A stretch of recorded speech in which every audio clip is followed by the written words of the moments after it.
we have the Foreign Secretary with us and his Permanent Under-Secretary, Nick Dyer. Foreign Secretary, we're really grateful for you to come before us. A lot has happened in the year that you've been in post. We want to dig down into some of that. But also, if I could start, yesterday we had a session on global health, and we were really shocked hearing from people that are pandemic watching, for want of a better word, trying to gather the data of risks about how they felt that they were going in blind because of all of the cuts, how the resources on the ground around the world, the cuts to ODA, were making their job ever more difficult, which of course makes us ever less safe and the world ever more unstable. I'm not sure if you noticed yesterday, I think it was, or this week, that ICAI, the independent scrutiny body, said that in reality for 27-28 you'll actually have 2.4% of GNI. So I wonder, with the increased risks that we face and people around the world are facing, do you really think that with 0.24% of GNI you'll be able to deliver your vision? Well, look, I've got to step back and say that we are absolutely committed to development. I am absolutely committed to development. I sit here as someone who has sat on the board of ActionAid in the distant past. I've now been in politics 25 years. I sit here as someone who has family in the global south, and Guyana, until relatively recently, was the second poorest country in the Western Hemisphere. And over the course of my 25 years in politics, of course, I have visited many countries that find themselves in needing development aid. And indeed, in the last year, I have visited certainly the continent of Africa on many occasions, more than any other foreign secretary in the first year in the job, having gone to Nigeria, South Africa, Tunisia, Egypt, Rwanda and the DRC.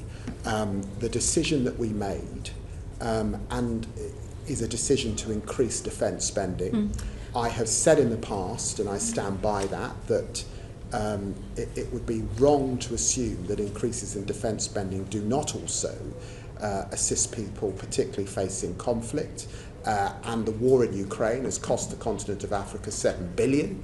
And it's also right to say that if you look at the development story, this country's contribution to the development story, going back to that period after the Second World War, then the government spend in this area is like an accordion between development at one end and soft power, between diplomacy and between hard power, of course, and defence spending. Cold War defence spending was at 7%, and spending on development was down to about 0.3%. And that is where we've gone back to. Yeah. On the ISA, I don't recognise the 2.4 figure. It is it's 0.3. That is what we're attempting to go down to. So what I'm not going to say or back up is a 2.4 presumption that I don't recognise. My point though was when you came into a reduced budget of 0.5, and you set out a very powerful vision. I mean, particularly your Kew Garden speech around climate, I thought was inspiring, and I was really excited by that. But then suddenly you're down to 0.3. So can you deliver your vision, or has your vision changed with that quite dramatic cut? And we understand the reasons why and we're not disputing the government's right to do that. I think that we are setting out a powerful vision, and we are absolutely not shrinking or diminishing our ambition for assistance. But it was always going to be the case that development needed reform. That's not just reform here in the United Kingdom, that's reform across the family of nations that we largely describe as the West, European powers that play an important role in the G7 effectively. That required reform. And clearly the UN system requires reform. I don't think anyone in this committee thinks that we're going to hit the SDGs in so many ways. We're certainly not going to meet zero hunger. They're predicated on the 5 Ps. Peace being one of them, we haven't got peace. The planet being another, actually climate has got worse. So on any analysis, we are in a reform place. Now, clearly, changes to the United States posture on aid have forced that reform. And clearly, when you see Germany cutting humanitarian aid by 53%, Belgium cutting aid by 25% over 5 years, France cutting aid by 36%, Canada, the Netherlands, Sweden, Switzerland, the system requires reform. Now, had we been in government 3 or 4 years ago and leading that reform, I wish we were, but we were not. So we find ourselves in the place that we are, and we have to be responsive to what countries are saying to us. And in the trips that I have made to the continent of Africa, in the new Africa approach and the consultation that we have made, we have to hear the voice of African leaders. I was with President Ruto just 2 weeks ago. He's not raising development with me.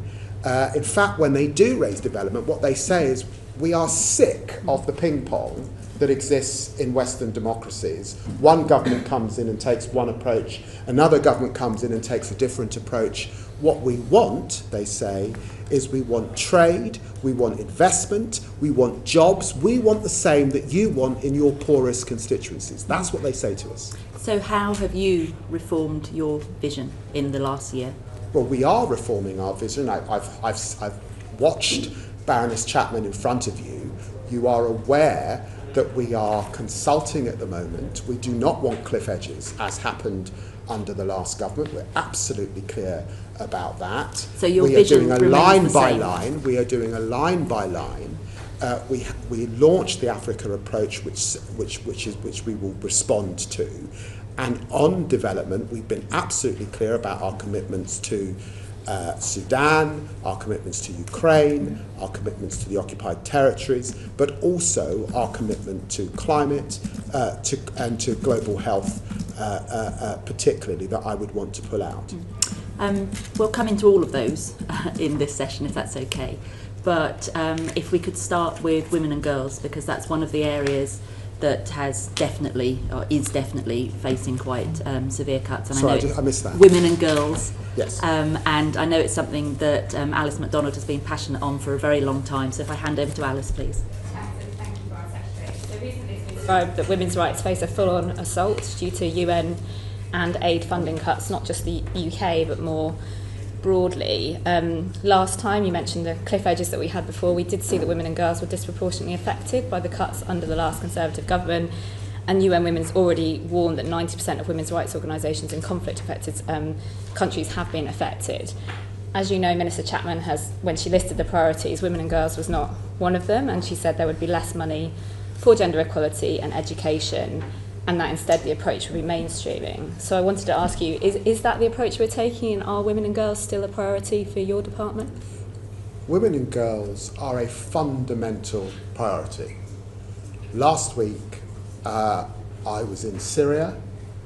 I was with poor women who are agricultural workers, and our aid is supporting them in their micro businesses. And that work must continue.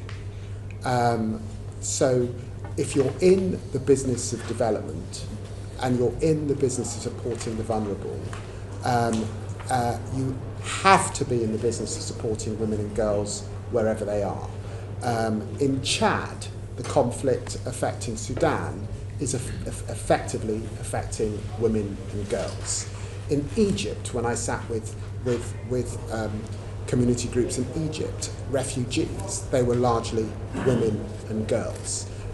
So time and time again, we come back to women and girls. That's why I appointed the most senior parliamentarian of our generation to help the department lead on women and girls, and I'm very pleased that Harriet Harman accepted that job and has taken up that opportunity to work with us.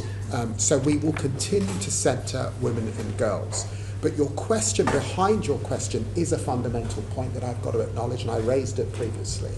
What African leaders say to me is, I'm sorry, but we cannot exist as a consequence of a ping pong in the West. And you know, all this committee knows, that very sadly, and I do find it sad, because it's not my political position, equality issues at this time in our own democracies are contested.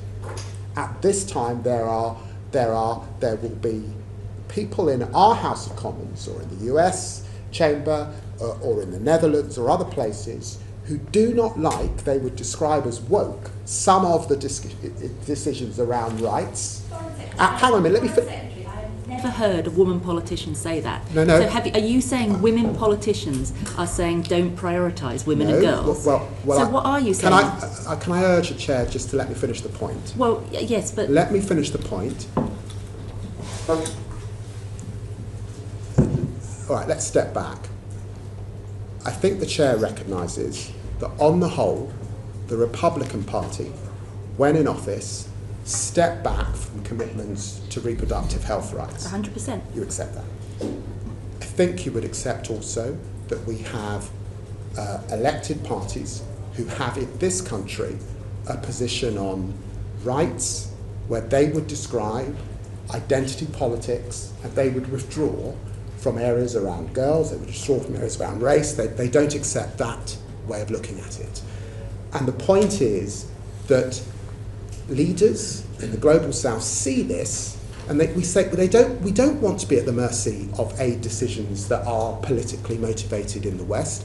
What we want is sustainable funding for girls that survives your political debates. That's what they say to me. So what do you say to that smallholder woman farmer in Syria when you say we're not ring-fencing money for her? No, I say it's for us to mainstream and to integrate that work so it is not at the mercy of who happens to win an election in the global north. So why is what I say. So why is the UK not ring-fencing money for women and girls? Why is it mainstreaming it? So mainstreaming education, for example, if you are a girl who has been sold as a child bride, if you've had FGM so you can't attend school, why are we not prioritising girls' rights so that they can go to that school? Because if you just say, well, we've built a school, turn up, that's not going to happen in a lot of places. Well, can I just push back on that point? The appointment of Baroness Harman and Lord Collins representing the UK at the UN Commission for Status of Women, underlining our commitment to this gender, is not rolling back on women and girls. In January, when I visited the Chad border and I put more money, 20 million additional funding into supporting women and girls, 88% of the refugees, women and girls, is not us rolling back on this agenda. UK funds supporting work in Gaza particularly is not rolling back on this agenda. We had a special representative preventing sexual violence at a conference which Lord Collins led just a few weeks ago, is not rolling back on this agenda.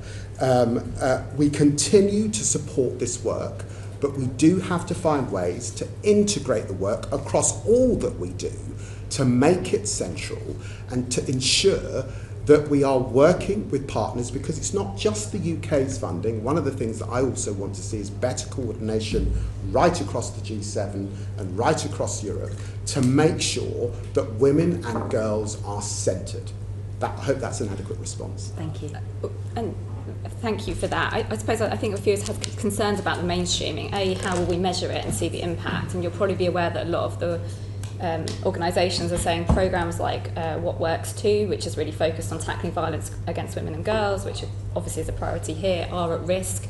The WISH funding that we raised with the Baroness Chapman yesterday, still being looked at on reproductive health. So mainstreaming, yes, is a good thing, but I think there is a concern about the standalone funds. So how will we know in 4 years' time that we have actually delivered for women and girls? How will we measure the mainstreaming that is Well, there's a couple of things. One, we are committed to an equality impact assessment, and of course, in making the determinations that we have to make over the coming months, We will be looking both in the immediacy, that's 25, 26, to ensure, to make sure that women and girls are not unduly affected, and then over the longer term allocation to make that assessment, and Baroness Chapman will lead on that. That's the first thing. The second thing, as I say, is to work with partners to do our very best to support women and girls.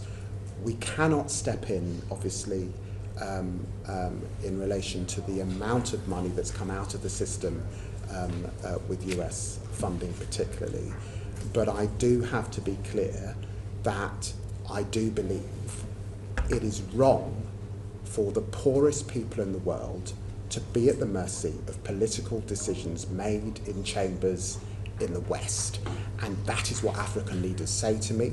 And therefore, whilst I recognise that your concern is really women's rights and not losing pots of funding, in the current climate, we have also got to use our diplomatic efforts and all of our soft power to ensure that women and girls are centred. And that is what Harriet Harman's pretty articulate about how we work with women in elected positions in the countries in situ to help support other women. Yeah. And just one final specific question. I can't really talk about women's rights without asking about Afghanistan and what is happening to women and girls there. There is a movement to push for gender apartheid to be recognised as a crime against humanity in a treaty that's being negotiated in the UN. What's the UK doing diplomatically to stand up for women and girls in Afghanistan, and is that something that the UK is looking at supporting? One of the things that, and I spoke to Harriet Harman about this a few weeks ago, one of the things that we are doing is working with women, elected representatives who are women in Gulf countries particularly, to influence some of the decision making in situ in Afghanistan and to support those women. I was very pleased to go to Afghanistan when I was in opposition as opposition spokesman for foreign affairs. And of course, I still expect us to be delivering a lot of support, both multilaterally and, I suspect, well, actually, because we aren't present, it will largely be through the multilaterals. So I will do everything I can to centre those girls that I met and those women I met who were in the most desperate of positions. I will look at the Gender apartheid. At the gender apartheid. I'm not familiar with it, but I will look at it. I'll ask you a couple of specifics and write to us if you haven't got the data. The previous government set a target of 80% of FCDO programmes would include a focus on gender equality by 2030. Are you keeping to that commitment? I'll have to write to you on that. And the other one but is... I suspect because we're doing a whole line-by-line review, that I cannot commit to decisions made by the last government. It's for us to look at this afresh. You're going to give me the same answer if you could write to me at the same time. How much ODA will be allocated for specific programmes for women and girls? Well, that will be in the line-by-line allocation that we're going through. Because we've always found it very hard to pull that out. The committee will go through that in detail. I know Baroness Chapman has been through that with you on a number of occasions, and so across a whole range of areas, this committee will want to scrutinise the detail of the decisions we make. Not women and girls is one, but I know that the committee will have other areas as well. A big win for this committee a couple of years ago was getting the number of lines published from 4 up to 5, so we were very proud of that. So the detail that we get isn't that detailed, and we've always been unable to see specifically what money has been targeted at women and girls. So if there is a way in the future you could be more transparent, we would be very grateful for that, Foreign Secretary. And one other point, you were talking a lot about African leaders and elected women, and I know that what is Harriet Harman's title? She's the envoy. Envoy, thank you very much, for women and girls. She's very focused on elected women. But I wonder, can you give us a commitment that the voices of civil society and actual girls will be involved in decision making rather than those that are able to get into elected positions? Of course. The whole thrust also of our response is to work locally, in country, and by definition that's working with the most vulnerable.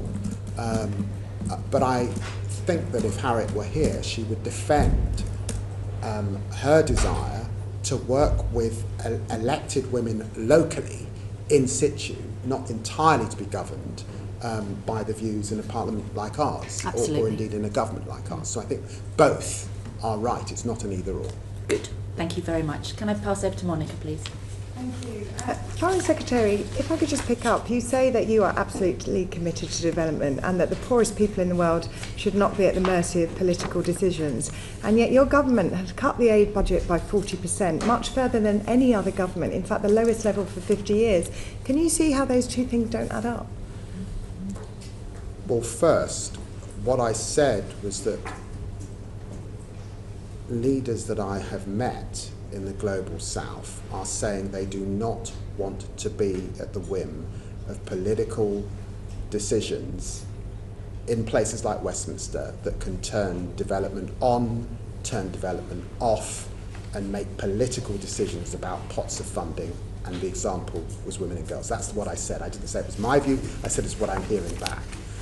The second thing I said was that if you look since the development story began, which is really a post-war, end of empire story, that actually aid spending has often been relative to defence spending. I don't accept the premise that defence does not keep people safe, because it does. We do have to invest in defence at this time, and I don't think there's anybody in the committee that's going to disagree with that. We are not shrinking our ambition in the UK. We do want to get back to higher spend, but we will still be the biggest global spender. I made an announcement just 3 weeks ago of our commitment to Gavi. We are the biggest single donor to Gavi. That's not shrinking from ambition. That's stepping up when others are stepping back. But it is the case that we've got to look across the whole arsenal of what a government can do. And for that reason, we do have to reduce spending, but overall, I would defend moving to a model where we're reliant on our technical skills. How can we harness the City of London on areas like climate finance? It is still the case that many of the countries to which the committee have gone to have not got sufficient health systems. How can we actually help people with the technical procedures to have their own health systems?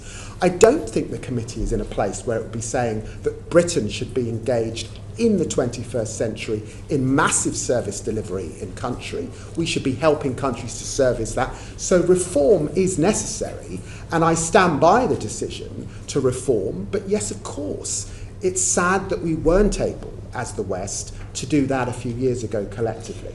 Foreign Secretary, can I come to Sudan?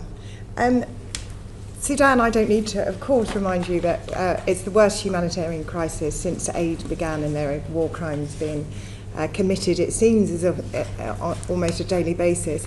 Foreign Secretary, there's been one statement in 7 months from yourself on Sudan. Is the government treating this as a priority?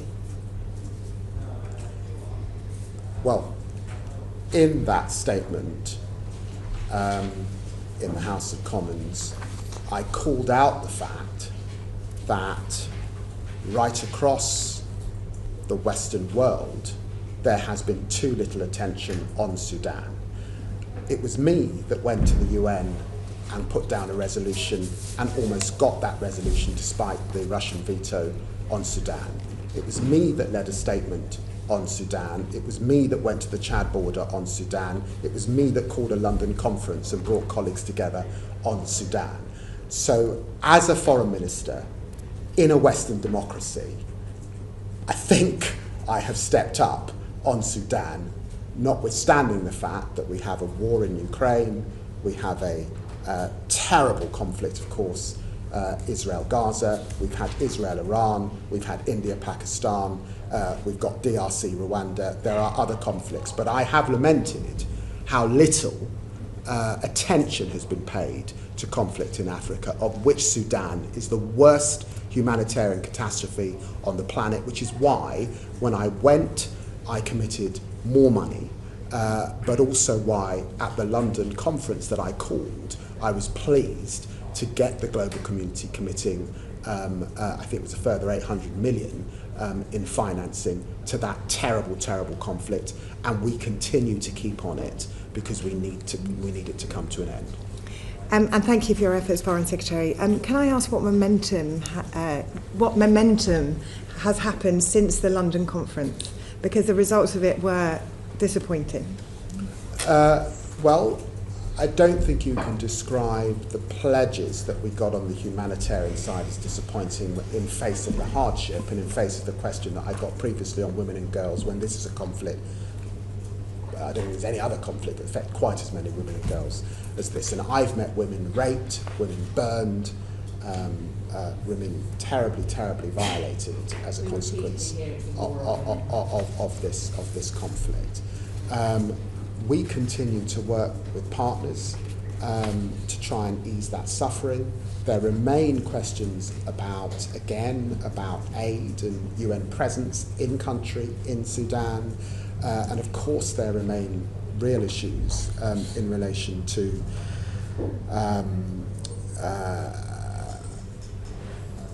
the range of partners who are involved in this conflict and how we work with them to reduce particularly the amount of weapons that are finding their way to the various sides and the groups that are fighting.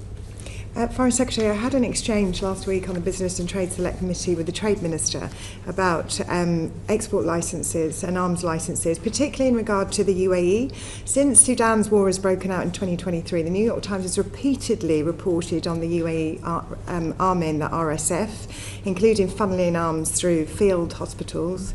And the UN panel of experts in Sudan reported to the Security Council on these allegations and found them to be credible. Given the FCDO is the DPT's key partner in reviewing arms licences, what would he make of these allegations? Well, we continue across a range of partners. And in London, we had countries that are neighbouring Sudan, other countries in the Gulf who were also had some relationship with the conflict, and we continue to emphasise the importance of refraining from actions that prolong the conflict. Of course, we do that. And a range of countries are able to use their levers to attempt to bring the parties to the negotiation table. And of course, I continue to press them to do that. So does it trouble you, these reports, of which at the moment we're negotiating, or the government is negotiating a trade agreement? Every aspect of the conflict in Sudan troubles me greatly. So do you believe that the trade agreement should have, and the GCC should have, a human rights chapter attached to it? And if the human rights chapter in trade agreements, where is that driven from? Is that from the Department for Trade or from the FCDO? Well, the United Kingdom is in a unique position to be able to deal with a range of partners, and I want to protect that position. And because that is how we were able almost to get a UN resolution. And I'd like to be able to work with other partners to get that UN resolution that protects people. And therefore I'm not going to be in the position of name-calling any particular country. I will work with all countries to minimise the violence that's taking place. Can I turn to the humanitarian efforts and the emergency response rooms in Sudan? I know that they have been very effective. Can you talk me through how the FCDO works in supporting them at the same time as multilateral agencies that are working in the field? The effort in Sudan is largely being led by multilaterals because of the difficulty of working in the country. So it is a multilateral effort. I spoke to Tom Fletcher, I think it was 5 days ago, Obviously, we discussed Israel-Gaza, but we also discussed our concerns about Sudan. He has been leaning in very heavily on Sudan to make sure that the aid is getting to the places where they need to get to. It would be good if we got safe zones, but we haven't achieved that at this point in time. But it is a multilateral effort, it is not a bilateral one. That would be impossible in this situation. And finally, Foreign Secretary, can you tell me about the conversations that you're having with other regional actors since the conference on driving the diplomacy forward so that we can see an end to the war? Yes.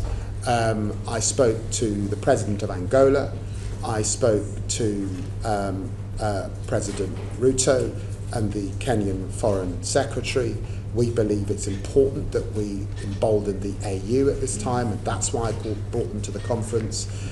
And I have spoke to a range of Gulf partners about the conflict in Sudan, all of that since the conference, and there will be more, particularly as we head to UNGA in September. Have you been able to speak to the UAE, to Egypt and to the Saudis on this particular issue? Yes, I have. Since the conference? All three of those countries since the conference. Foreign Secretary, thinking specifically about Sudan, a couple of comments, please. To reach a resolution and a lasting resolution, civil society has to be empowered. And I'm was a big fan of the CSSF fund, now the Integrated Security Fund, which was, I think, instrumental in empowering civil society to hold their leaders to account. I'm concerned that that fund is being sort of reduced and limited. Can you tell us anything, let's hope, post-conflict about how you're working with the international community to empower civil society? I think it is important that obviously we do everything we can to shore up civil society, and given the challenges around aid and given the challenges around aid workers working in Sudan, we should remember that there are civil society organisations on the ground that we have to support, carrying much of the load at this time. I am reflecting on the integrating fund at this moment, so I can't give you an update, but I will seek either through the development minister or myself to come back to you on that. I would appreciate that, and also sort of part of that lasting peace is holding perpetrators to account. Do you think as it currently stands, or in the near future, Sudan has the judicial capability to hold those committing attacks, specifically on aid workers, to account? I know that some UK funding is also supporting accountability and transparency in country. It's a big country. There are atrocities happening all over. And of course we haven't talked about issues in South Sudan either, but I do know that we are contributing to that effort. Okay, and I speak to you as a lawyer as well as the Foreign Secretary. I haven't been a lawyer for 27 years. A lawyer, a politician, a writer and a Foreign Secretary, bringing all of those together. Do you see that the UK could have some role in drawing the international community together to make sure that the international courts have the power, the influence and the resources to hold breaches of international humanitarian law, civil breaches when it comes to conflict to account? At this stage, my focus has been on convening to, one, support the humanitarian effort, and to, two, to try and broker a better political situation than we have at present, and that's what the London conference was about. And I've indicated that there's more to do. You're right to press on the most egregious atrocities being committed at this time and accountability for those atrocities. And you're right absolutely to press on the lack of resources that you would expect that Sudan haven't got. I will take that away and I will look at that more closely. And of course there are partners in Europe, the Netherlands, the Norwegians, that have traditionally been very present in that area that we may be able to work more with. Thank you, I appreciate that. Can I pass over to Tracy? Hi, Foreign Secretary. Moving on to Gaza, with another 20 civilians killed today, how are you working with international partners to improve aid access in Gaza and to end the violence at the distribution centres? Is this a good point to refer you? I hesitate because I'm not sure the chairs, but it's just that this is a moving situation. It's abominable, frankly, let's be clear. And so I thought, let's look at the up-to-date picture. Treading into that territory, so tread lightly. Well, I tread lightly, but you'll see in slide 1 that and this is pertinent to the committee's work, that Palestinian civilians have been pushed into less than 15% currently of the territory in the Gaza Strip, and that's the white areas on the map which demonstrate that. At this point in time, almost 2.1 million people have been displaced, now multiple times, and that effectively the new aid system has 4 distribution points, when we think there should be 400 distribution points, and that horrendously and unbelievably we have children queuing for food at those distribution points and being killed. It's hard to describe that as anything other than unconscionable. At the same time, we have trucks waiting at borders. There were some World Food Programme trucks able to get in a few days ago, and I know that Kaja Kallas and the European Union have brokered a deal for more trucks to go in, but the advice I received as of yesterday was that no extra trucks have gone in. Now, what we have been able to do is get our medical aid in, and you know we've given a lot to UK Med particularly, to support people on the ground. But the situation is dire. It continues to be dire. That's why we continue to press for a ceasefire, and we continue to press for unfettered aid to get in. Can I ask you, how certain are you that no UK bombs and bullets are injuring aid workers and civilians while they're queuing for aid? I'm very certain. And I'm very certain because I took the decision to suspend arms sales to Gaza back in September. That is a decision that is reviewed by me every 2 months. The instruction then goes to the Business and Trade Secretary, and we are not sending arms to Israel. Foreign Secretary, can I ask, what is your response to the Israeli Defence Minister's recent proposal for a humanitarian city? Well, I condemn them. And the language that is used around them. And I note that Yair Lapid, former leader Olmert, also condemned them in the strongest of terms. And it's my understanding that Prime Minister Netanyahu also disassociated himself from them on returning from Washington a few days ago. But no defence minister should be talking about effectively holding people unable to leave, presumably, in the manner in which you described, and I condemn them in the strongest terms. Gaza is a slightly bigger version of what he's proposing.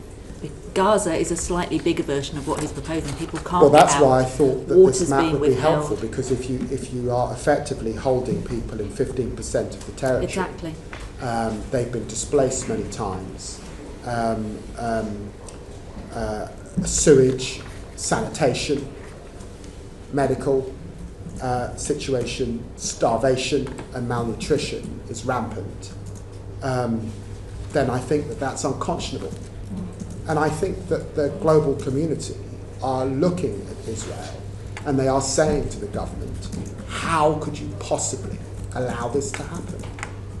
And I support members of our own public who are calling this out, and we continue to call this out. That's why the Prime Minister led a leader's statement. I led a Foreign Secretary statement a few weeks ago. We had 27 countries that supported it to get the aid back in. All of us were hoping for a ceasefire at this point, and I think we're hugely disappointed that we had not achieved it. Aid remains an issue. The duration of the ceasefire remains an issue. And relocation of Israeli forces during the ceasefire is also an issue between the Israeli government and Hamas at this time that has not led us to a place where we've got that ceasefire. Foreign Secretary, as you said, you've been a politician for 26 years. You're politically one of the most powerful people in this country. I think your reputation internationally is strong, so you're internationally you're a very powerful person. And I just wonder, so I sit here chairing this committee, hearing the evidence firsthand. The committee's been as close as we can get to take firsthand testimony, and I feel utterly useless when it comes to this. And I just wonder, how do you feel? And is there anything else that you wish that you could do that's within your power that you're not doing right now? And how do we get to a point where this slaughter stops? I think that I've been in power or in the government a year. There hasn't been a day in which I haven't in some shape or form reformed to this most horrendous of conflicts. And of course I wish as the country's chief diplomat that we had a ceasefire that I have been calling for well over a year. All I can stand by is my record and the Prime Minister's record on this most horrendous of conflicts. When we came into office, there was no funding going to UNRWA. We restored that funding. When we came into office, there was no suspension of arms. When we came into office, and sadly it still continues to this day, beyond Gaza there was horrendous settler violence. We have sanctioned those. There have been horrendous statements in relation to that by Ministers Smodrick and Ben Conveer. We have sanctioned them. We have increased aid to the occupied territories at this time, and I have visited on numerous occasions. We've signed a memorandum of understanding with the Palestinian Authority. Prime Minister Mustafa was in my office discussing these issues and sat with the Prime Minister in number 10 looking at these issues. We continue to support the Palestinian Authority on their reform agenda. Our most senior individual, probably of the last 25 years on delivery, Michael Barber, is working hand in hand with them. But have we brought this conflict to an end? It saddens me greatly that we have not, as an international community, been able to bring this conflict to an end. And does it make me, I'm getting emotional talking to you, as the father of 3 children, looking at the images that all of us see on our social media of children maimed and killed. Of course it affects me. I'm a human being. But in the end, it is the work diplomatically, to try and bring this conflict to an end that I have to be part of. Can the UK do that unilaterally? No, we cannot. Have we got to do that with partners? Yes, we can. And we continue to lead and work with partners as you saw a few weeks ago. But is it desperately frustrating? Of course it's frustrating. Is it unconscionable? Yes, it's unconscionable. Is it an abomination? Of course it's an abomination. The ceasefire needs to happen. The aid needs to get in. The hostages need to get out. We have been saying that time after time after time. And it's reprehensible, some of the language that we're seeing from senior politicians in Israel, like Minister Katz. Thank you. I've got Monica, then Tracy. You want to come back on this? Sorry, then Sam, then Tracy, then James on this particular point. Foreign Secretary, you made the point that I was going to make, that the public are watching and they want the British government to do something, and I appreciate what's been done already, but they want you to do more. Now, there are things you could do. You've sanctioned Ben Gvir and Smotrich. You could sanction Katz, who's advocated for the aid blockade and for the 20 new settlements in the OPT. It is not true to say that UK weapons are not going into Israel. Components of F-35s are. So at what point do we stop that? And when are you going to recognise a Palestinian state? There is more that can be done. On your first point, you know that I can't comment on sanctions that are under consideration, but you have heard my statements about what has been said by Minister Katz, and you will have heard my statements previously about Ministers Smotrich and Ben Gvir, and then the subsequent decision that I took. That's the first issue. On the issue of recognition, this is an important issue. We believe in this country, and I think it's a cross-party position, to stand up for two states. The Palestinian cause is a just cause, and it is important that we recognise. The question is when and how. And of course I recognise that that's a subject of debate and discussion, and we are working, of course, with our French and Saudi Arabian partners. They were going to have a conference. It did not take place because of the 12-day war with Iran. That conference, I understand, is to be reconvened on the 28th of July, but it's not yet at the leaders' level, and they're indicating that will be delayed in September. But of course we continue to work with them. Ms. Harding, I suspect that you stand by the work that our country has to do in relation to conflict in other theatres in the world. I suspect you would not want us to send direct parts for F-35s to Israel, and we are not doing that. But I also think that you would not want us to not participate in the supply pool to the whole F-35 programme across the world. There are partners, particularly in Europe, that we would not want to undermine, and it's for that reason that we made that decision, and I'm pleased that that was upheld by the courts just a few weeks ago. Four questions. You mentioned the children of Gaza a moment ago, and recently I, along with some other MPs, met with a British plastic surgeon who just returned from there.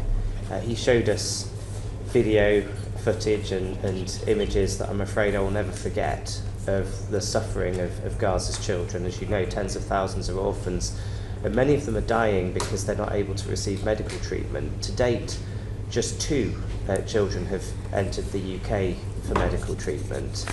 And I understand that there are complexities around this, but I know that I would be happy to take a Palestinian child into my home. I'd be happy to help fund their treatment, but we're not able to without the power of the state behind it. Is there not more that we can do for the children of Gaza?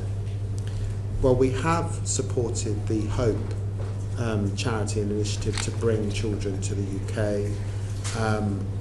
I am happy to do more if those requests come in, and the UK is obviously doing a tremendous amount in situ with UK Med. There have been 500,000 consultations delivered as a result of British taxpayers in situ since January 2024. You'll remember there was the most horrendous outbreak of polio, and we sponsored the polio vaccination scheme again in country, and we've helped just under 500,000 people to receive essential healthcare in country. I don't want to suggest that with hospitals bombed and lots of aid not able to get in, that people aren't experiencing real medical emergency, second by second, minute by minute, in Gaza. But we are doing a lot in the medical space, particularly, and will continue to. And if there are more children that we can work with Hope and others to bring in, of course we will do that. Thank you, Foreign Secretary. Just reflecting on some of the things that you were saying, I don't think any of us would doubt your passion to try and resolve these issues. We went up to Scotland just the day actually that the foreign aid changes were announced, and we met a Palestinian aid worker up there employed by Oxfam.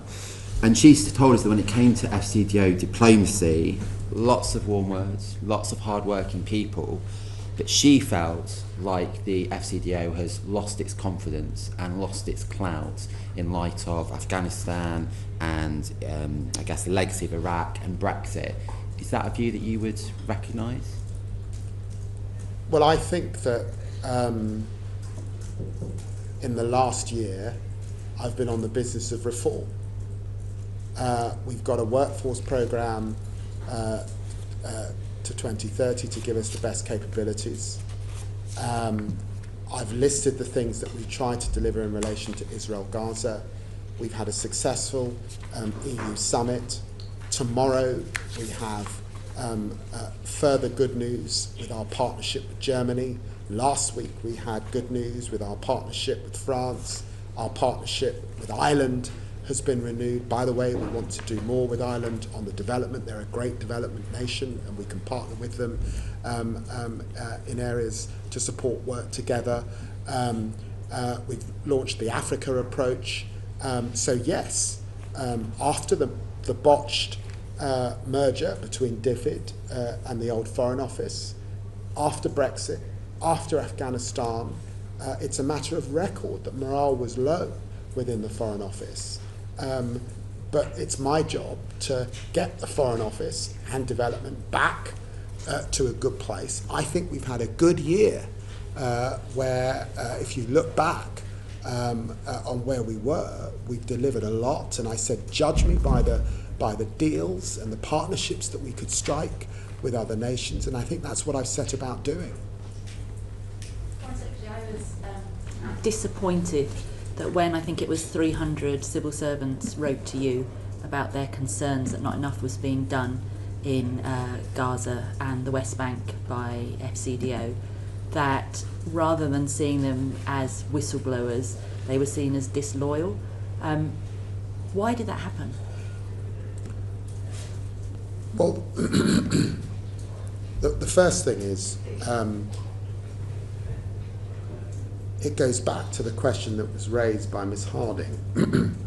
When pushed on what more could the UK do, the truth is we've done a lot that we stand by. That's the first thing. And my record in office on this file is considerable.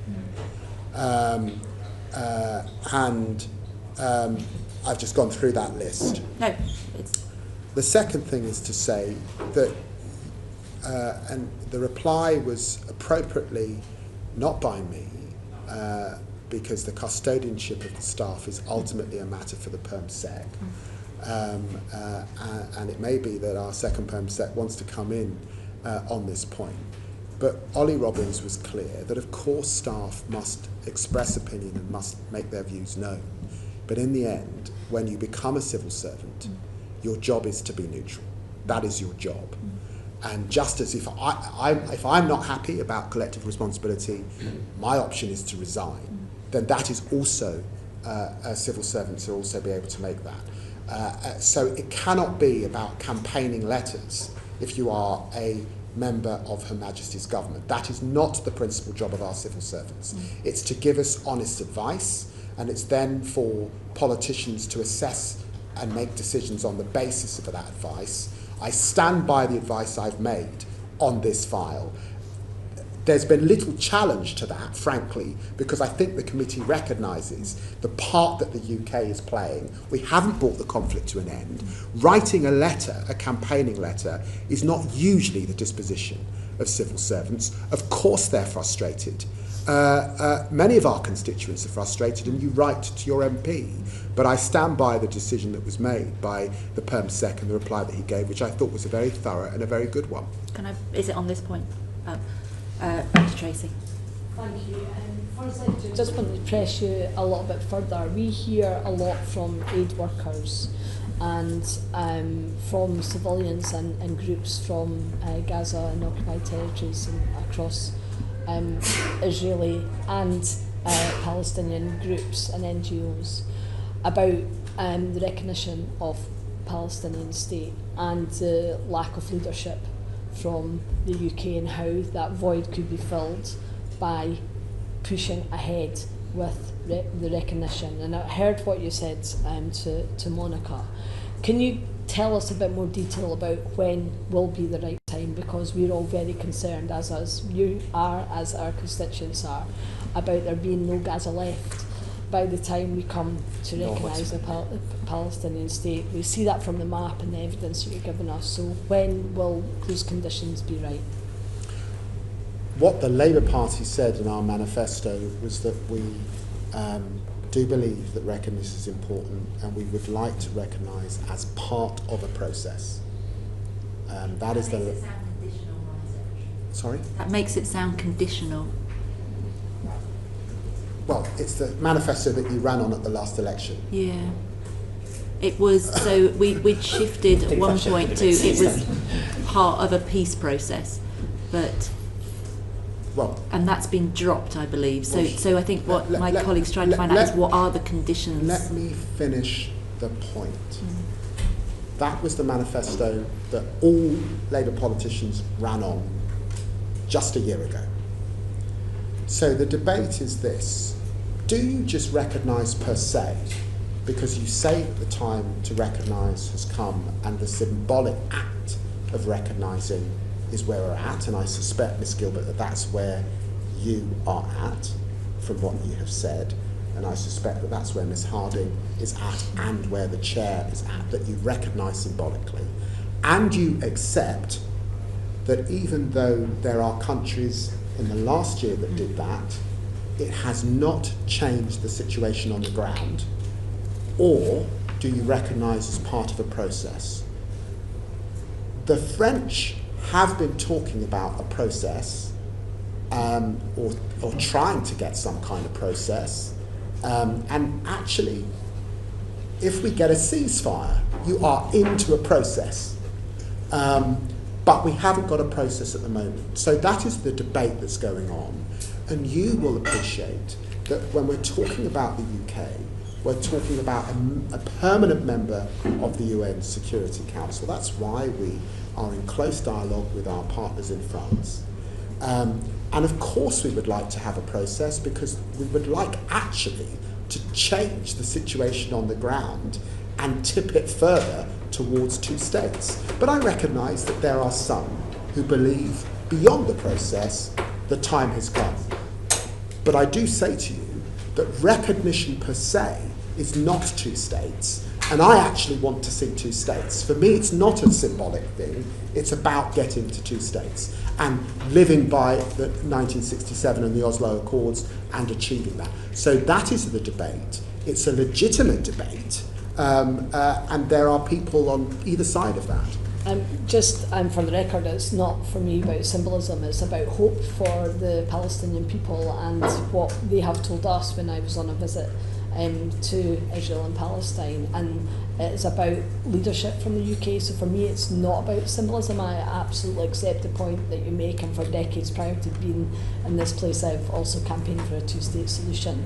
But I think there is more that the UK could do, and I hear your point about diplomacy and what that looks like, but if we cannot get to a point where the Israeli government are willing to have that discussion and have that ceasefire, then how do we push that process forward from a UK perspective? Well, let me be clear, no country has a veto on our decision. It's our decision as to when to recognise and how to recognise. But I'm simply making the point that the act of recognition does not get you two states. It is a symbolic act. Of course, I recognise that it gives Palestinian people hope amidst the terrible, terrible hardship that they're experiencing, both in the West Bank and in terms of Gaza. But I'm sharing with you the diplomatic discussion that rightly we have with partners like France, but also countries like Saudi Arabia and the Jordanians and others, and the Palestinian Authority, in relation to when and how, principally because we have wanted to effect change on the ground and tip the balance towards two states. And of course, don't forget that this conference, it was a Saudi-French initiative. It's not at this stage a leaders' conference. That moment has not happened, because they too are calculating when best to tip this towards actually getting two states. You say it's symbolic as though that's a negative thing, Foreign Secretary. I would say the UK recognising Palestine as a state would have a big implication internationally for other countries' determination of how they define, see, recognise and put legal weight around Palestine. Could I ask you on a separate point though, just to be minded that we're scrutinising you as a committee, not as individual MPs, and definitely not on our political backgrounds. So we also have collective responsibility as a committee, so singling out politicians for their manifestos is not that helpful in our duty, if that's okay, Foreign Secretary. I recognise that you're saying on the committee, but I also recognise you're a group of politicians. I've been in this House for 25 years. You run on a manifesto. It's legitimate for me to remind you the manifesto you run on and why that was the position. You may not like it, but that's the envelope. I have no sorry. I have no issue with you saying Labour politicians have run on a manifesto. It's when you are singling out and making comments about individual members that, as chair, I have an issue with that. If you could be respectful that we have collective responsibility. Committee chair, I've served on committees. I am being respectful. I am simply referring to committee members by their name. Your names are all around you. I'm being polite. That's great. I'm sorry you don't like it, but that's how I've chosen to. I have no issue whatsoever with you using our names, but on our names it doesn't say our political parties. So if you could direct to the committee, that would be great, or an answer to their question, that would be great. Thank you. Well, you've made the point, and I've made my reply. Thank you. Thank you. James, over to you. Thank you, Chair. The committee recently published its report on international humanitarian law, protection, not permission. I wondered, has the Foreign Secretary had found time, appreciate very busy, found time to look at that report at all? I haven't found time to look at that report.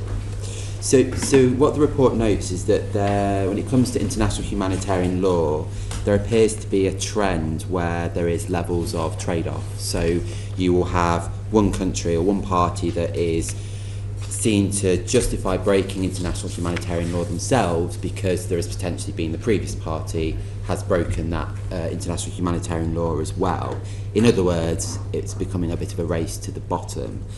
I just wondered whether the Foreign Secretary recognised that description and wondered what exactly the UK is doing to make sure that international humanitarian law is held to the highest of standards. Well, there is a race to the bottom. When aid workers are being killed in the numbers that we're seeing, there's a race to the bottom.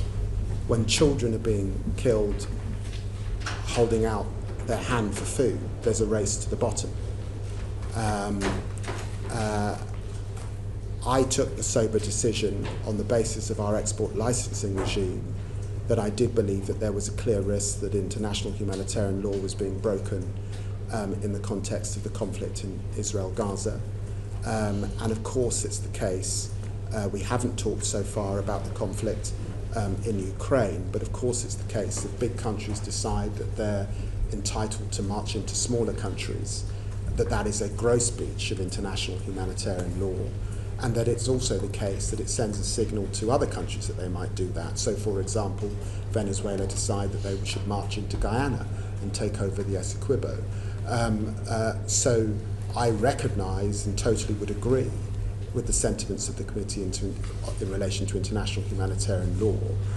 I think that it is also the case in Geneva and in New York in terms of our ambassadors there and the work that we are doing across the multilateral system, that we are doing everything we can to stand by that international humanitarian law architecture, to stand up for the rules-based order, but I recognise that we're doing that in a very challenging environment.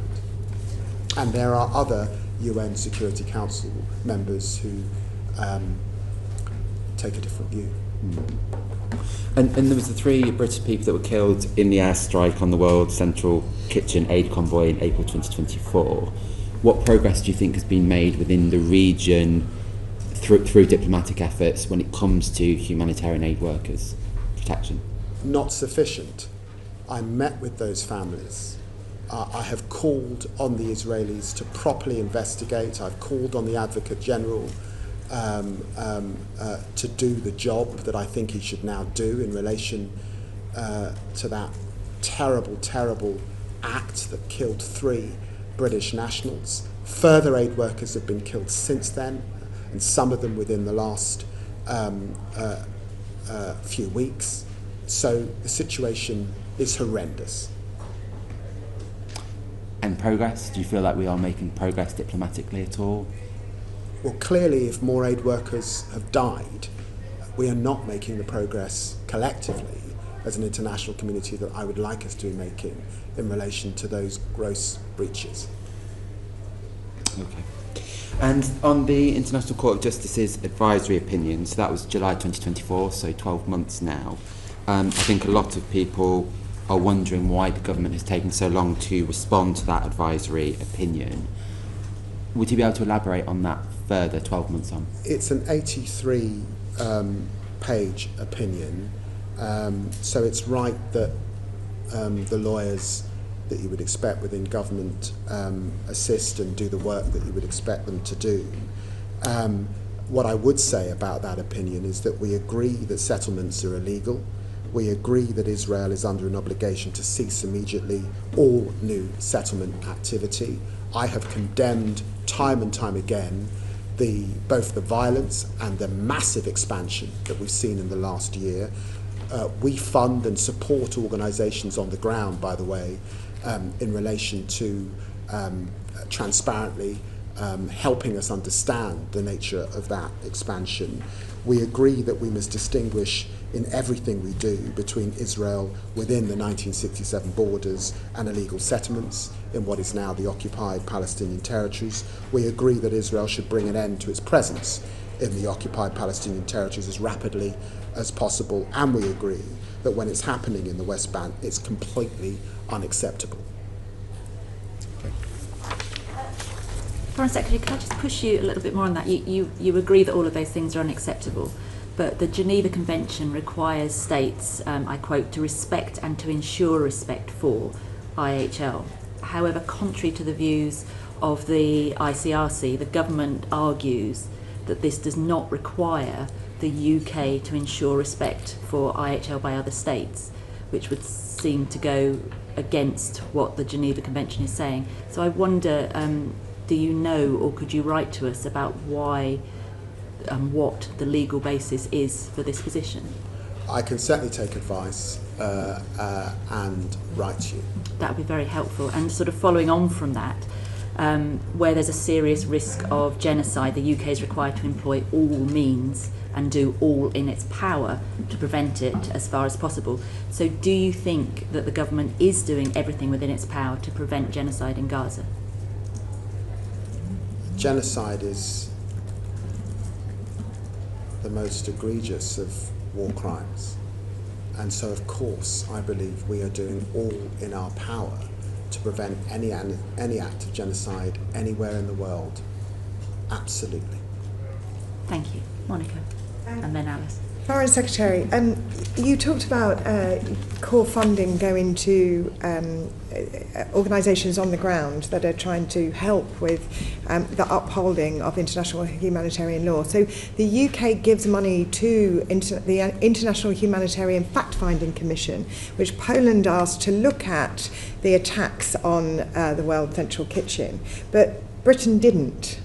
And I'm just interested in why we didn't, because Poland did so in a way in which to restore an attitude of respect to IHL. So that's a very specific question. On a broader question, our commitment to the principles of IHL and the humanitarian principles, particularly in the distribution of aid, humanity,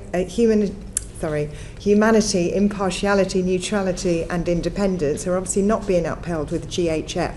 Now, for us to claim a commitment to these principles, or for the government to claim a commitment to these principles, there have to be consequential action if those are violated. So my question to you is, what consequential action can we take for these violations of humanitarian law in whichever country, Sudan or Israel? And can I just finish? Sorry, just one last point. And this comes back to your point about recognition of a Palestinian state. And you talked about other countries and nothing happened.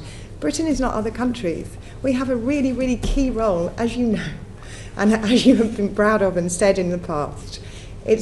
We have a key role on the world stage in our upholding of international humanitarian law and our commitment to democracy and democratic principles. Surely we can do more. What more would you like? I've already laid out what we could do in Israel. That's only some of this. But my question is to you, Foreign Secretary. What do you think we should do? Well, otherwise, as you said, it's a race to the bottom. I do think the Foreign Secretary has answered that. But if you want to come back with more, Foreign Secretary. Well, that's the point. I listed all the things that we have done. I think the implication of your question is that it's not sufficient. I think the implication of your question is you'd like us to recognise. I think we had a lengthy debate about recognition. And there are clearly views around the table, and you've expressed yours. Ms Gilbert has expressed hers. I've explained the balance that we are weighing. I've sensed some frustration from some members, including the committee chair, in relation to that. But I'm not sure, that's why I put it back to you, what more, other than that, would you like us to do? Because I am certainly satisfied that we've met our obligations under international humanitarian law. I'm not satisfied, and I have said that in the strongest terms, with the behaviour of the Israeli government in relation to aid, in relation to the treatment of prisoners, and in relation to expansion and violence on the West Bank particularly. I have also conveyed that and taken action in relation to that. Sorry, Alice. Thank you. I just wanted to ask specifically about the Gaza Humanitarian Foundation, linking the last two questions that we have. Obviously, reports that hundreds of people have been killed trying to access aid, and including recently aid workers as well. I know you have said at other committees that you, of course, don't support the approach of the foundation, but can you tell us more about how we've been raising those concerns with both the Americans and the Israeli government? And also, are you concerned that it will set a precedent for how aid could be delivered in other contexts, for example in Sudan, if it becomes semi-militarised? So 2 questions on the specifics and wider implications about what that model might mean for the future. Well, in a way, this goes to slide 2 that is in front of you. And what that infographic shows is that there are 443,000 pallets of aid at the borders. Shelter, medicine, water, sanitation items. Over 136,000 pallets are still in Egypt. More than 130,000 pallets in Jordan. In excess of 120,000 pallets in Ashdod, and a further 505,000 pallets in the West Bank. Nearly 3,000 trucks waiting for dispatch. We are in disagreement with the Israeli governments about why those trucks are still waiting at borders. We believe that those trucks should have gone in, and we believe in the last ceasefire we saw the sorts of volumes that are required in relation to aid and distribution. We disagree with the new system. which is why we continue to support the UN system and why I spoke to Tom Fletcher once again to give him my support this week. We have got medical aid getting in as the UK, but the issue around malnourishment and starvation is reprehensible, as I have said, and we are in disagreement. And I raised this issue with the Israeli Foreign Minister again just a few days ago. And are you worried it might set a precedent for the future? Well, it mustn't set a precedent. Yeah. It must not set a precedent. This is outwith of global norms and rules that we all signed up to after the Second World War. And that's why this is so egregious and so unconscionable. It is a staggering situation that we're in, Foreign Secretary. Are you in negotiations with the Trade Secretary of State about potential further trade sanctions that we could do? Because I don't know what is going to stop these Israeli actions, and is trade sanctions on the table?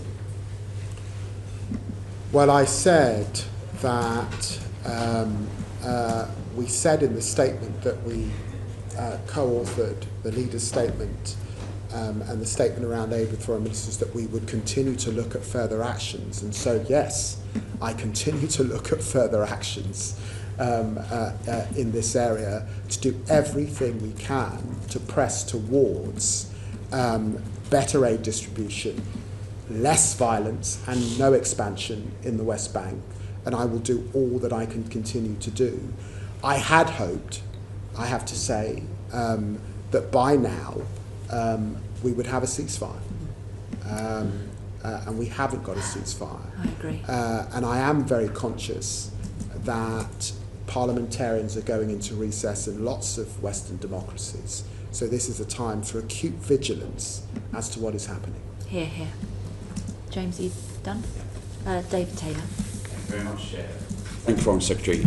Turning to Syria now, there's a bit better news there in the sense that we've seen the fall of a brutal dictator, much joy amongst people in this country, including our vibrant Syrian community. But of course, many, many challenges, as you know, not least the ongoing worries around sectarian violence flaring up in different places, and also the fact that 90% of the country are in poverty. I wondered if you could talk us through some of the steps that you've been taking, the visit that you did recently, how you're pushing for an inclusive government going forward, the work you've been doing around sanction reform, and also the humanitarian aid or the development aid situation there in terms of UK ODA in a context where, of course, the priority is Gaza, Sudan and Ukraine. Like what more can we be doing to support the Syrian people going forward? Well, thank you very much for the question. Well, I was very privileged to visit Damascus on the 5th of July and to be the first Foreign Secretary to visit after 14 years in the country. The poverty line, and that 90% of Syrians are living below the poverty lines, did strike me. And the desperate state of the Syrian economy was also very striking. I spent time with civil society and NGOs when I was in Syria, not just meeting al-Shara and the Syrian government, and I do believe that it's hugely important, and I pressed al-Shara on this, that there has to be an inclusive political transition. There has to be accountability and a path to justice for victims of the Assad regime. And civil society did feel, and it would be, I have to make that clear, they did put to me concerns about that inclusive nature and about the nature of that accountability, which I had put to al-Shara. We are, of course, wanting to support the Syrian economy and the Syrian people at this time, wanting to encourage the government towards greater inclusivity. So I was very pleased to be there. But episodes of brutal violence involving Alawite and Druze communities are very, very concerning. and we will be redoubling our efforts, so working alongside other partners. And I spoke to the United States about this very recently. Supporting Syria in their counter-terrorism efforts at this time is also very, very important, because safety is something I left concerned about. Thank you. And can I ask, just to follow up on that, a concern that some Syrians in the UK wanted me to raise, which is ultimately more of a matter for the Home Office, but I wondered if you had a view, is that there has been the news that we're going to stop pausing asylum claims, which is very welcome.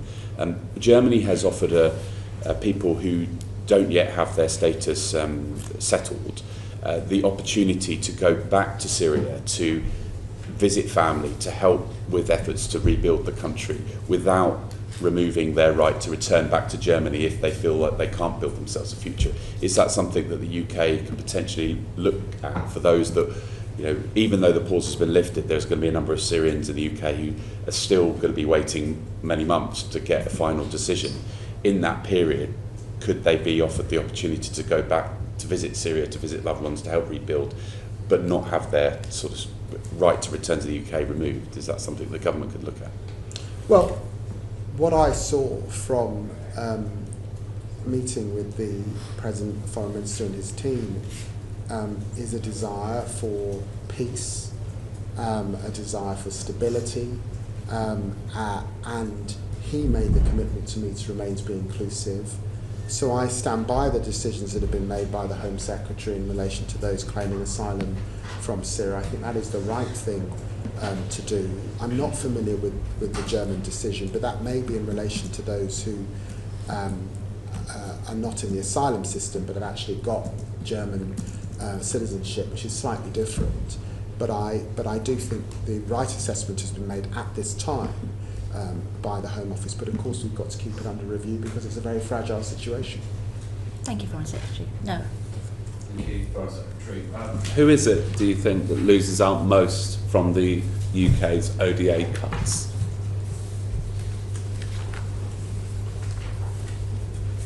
In what sense?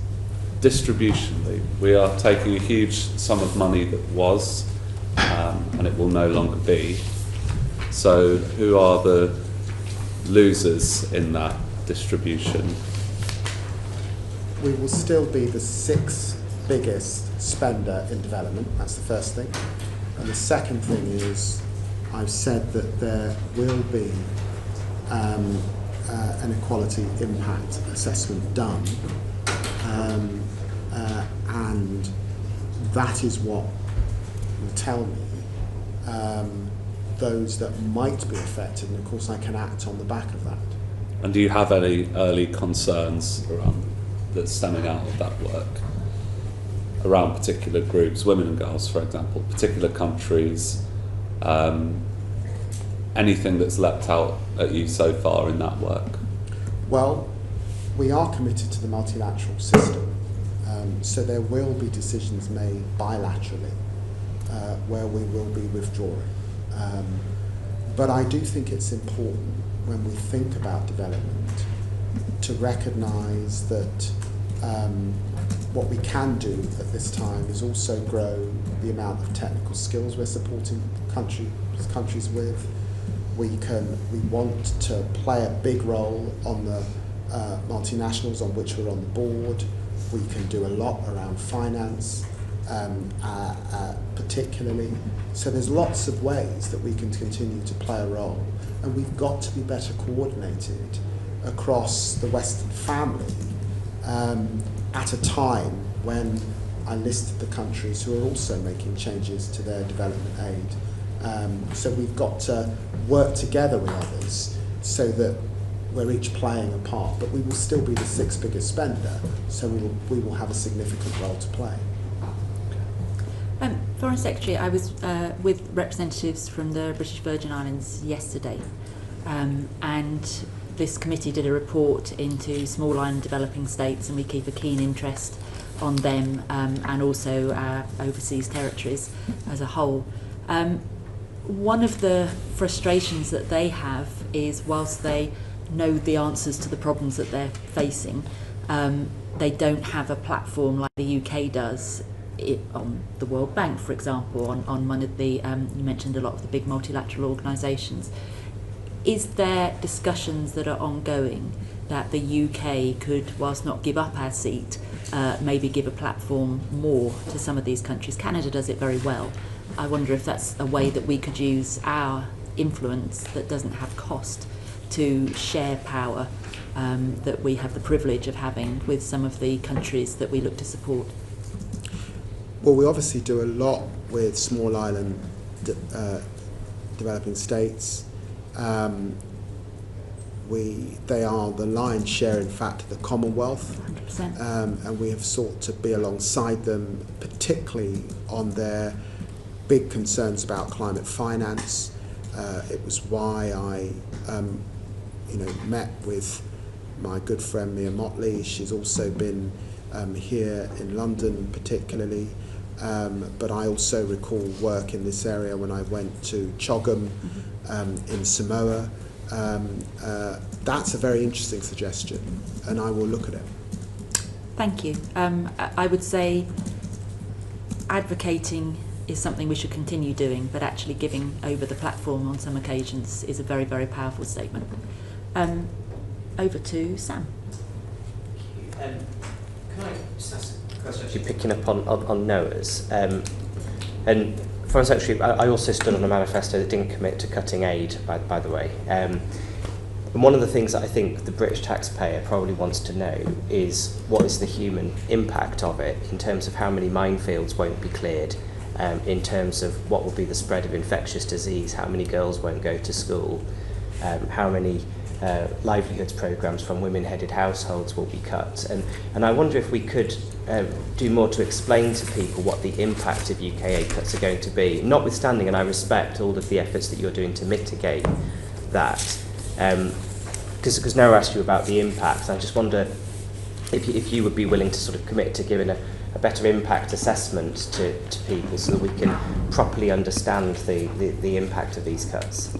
Well, an impact assessment, as I said, will be done, and so the committee will be able to scrutinise those areas in the months ahead. But I do want to push back slightly. It's economic growth that lifts people out of poverty. That's what lifts people out of poverty. That's what's lifted, I think it's just under 1 million people out of poverty in China. It's what's lifted people out of poverty in India. And actually, surely the journey is for countries to transition out of development aid. So that's the first thing. It's also preventing people from getting into poverty in the first place. But it's economic growth that delivers that. It's jobs that deliver that. That's what African leaders say they want to me. They want jobs for their community. And we are very committed still to humanitarian aid. We will still be a big humanitarian aid partner. We will still play a massive role in the multilateral system. I announced the decision on Gavi. We are hosting the Global Fund with South Africa. But I do want to say that it's economic growth that delivers for people.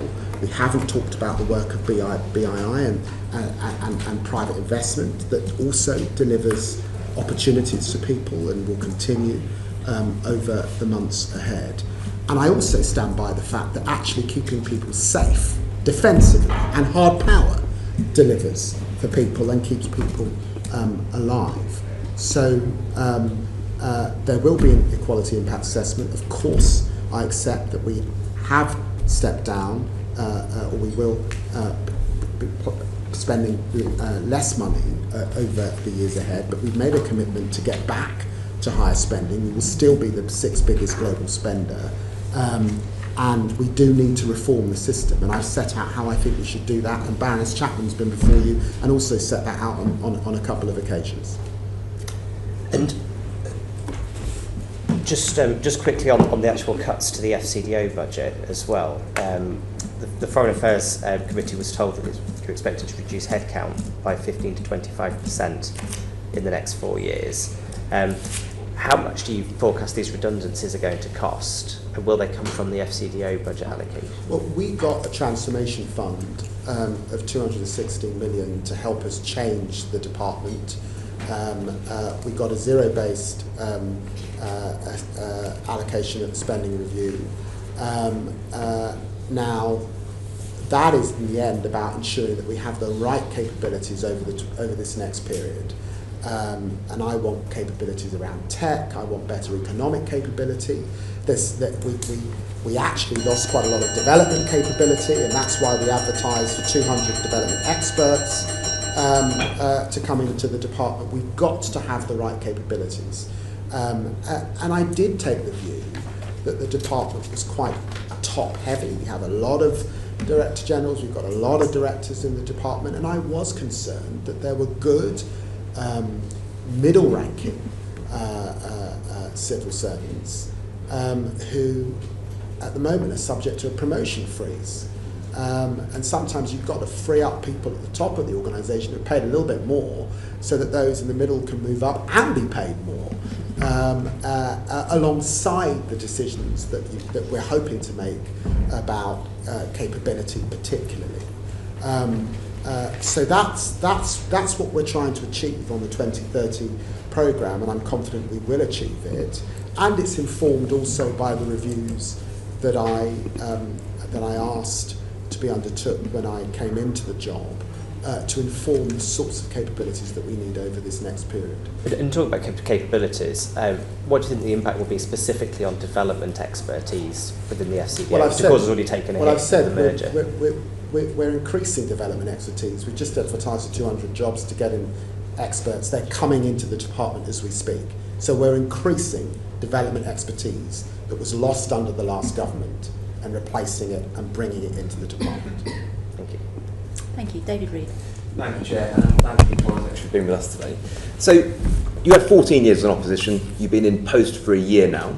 What we've seen throughout the year is you reduced ODA spend from 0.5 down to 0.3.